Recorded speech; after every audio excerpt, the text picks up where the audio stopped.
India के अंदर DRDO है, युद्ध के समय पर डीआरडीओ कुछ नया बनाए, ऐसे ही इनके यहां की राफेल कंपनी है जो नया बनाती है, कुछ नया बनाती है। वहां गए, वहां जाकर पूछ के आए कि भैया क्या बनाए हो तुम बढ़िया। भाई साहब उन्होंने तो इनको एकदम गिफ्ट ही दे दिया।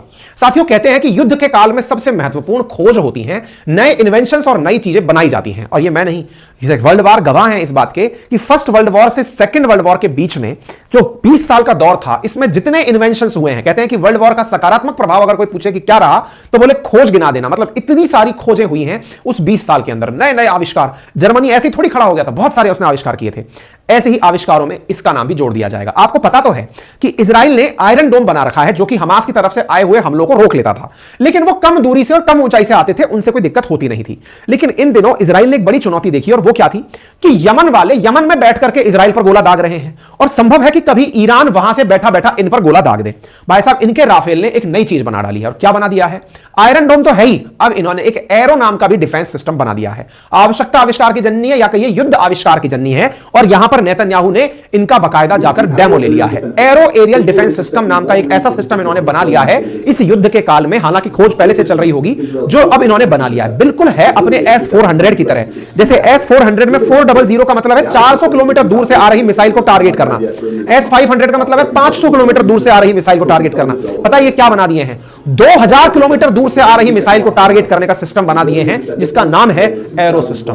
और बाकायदा भाई नेतन्याहू जाकर के उसके लिए इनको धन्यवाद देकर आए कि गजब चीज बना दियो यार। 2000 किलोमीटर की दूरी से अगर कोई भी इन पर टारगेट करेगा तो यह मिसाइल सिस्टम ऑटोमेटिक चल के हवा में उसे खत्म कर देगा। अब आप सोच कर देखो, मतलब आप यह सोचो कि इजराइल पर एरो सिस्टम खड़ा हुआ है, और कोई दुनिया के किसी कोने से कोई मिसाइल या फिर इनकी तरफ चला कोई भी हमला है, उसको यह पहले ही भांप लेगा और भांप कर हवा में जाकर ही मार आएगा। मतलब इसके लिए इन्हें आवश्यकता नहीं है कि इजराइल के क्षेत्र अधिकार में ही आए, हवा में जाकर के ही खत्म कर देगा। यह इतना बड़ा सिस्टम इन लोगों ने विकसित कर लिया। आप ऐसे सोचकर देखो कि इन्होंने इसकी प्लानिंग कैसे की है। आप देखो ये यहां पर इजराइल है, इजराइल के लिए अगर ईरान से कोई मिसाइल चले जो कि लगभग 2000 किलोमीटर दूर है, तो भाई साहब ये ईरान से चली हुई मिसाइल का भी पता लगाकर उसे भी हवा में मारने का सिस्टम डेवलप कर लिए हैं। आप इससे अंदाजा लगा सकते हैं। अब आप देखो कितनी बड़ी चीज इन्होंने बनाई है, इससे अंदाजा लगाओ।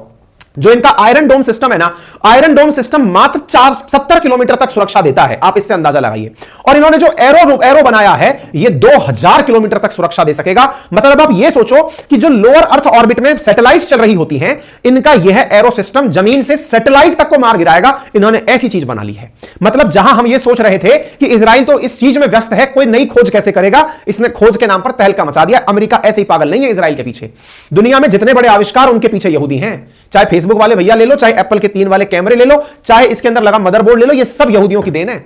ये सब यहूदी इन्वेंटर्स हैं, और इन सब ने ही खोजा है, और यहीं पर इन्होंने ये नई चीज बना दी है। यानी युद्ध से ये तो बना लेगा जो इनको बनाना था। अब आप सोच लो कहां से कहां तक अपनी सुरक्षा ये युद्ध के दौर में तैयार कर ले गए। ठीक है ना?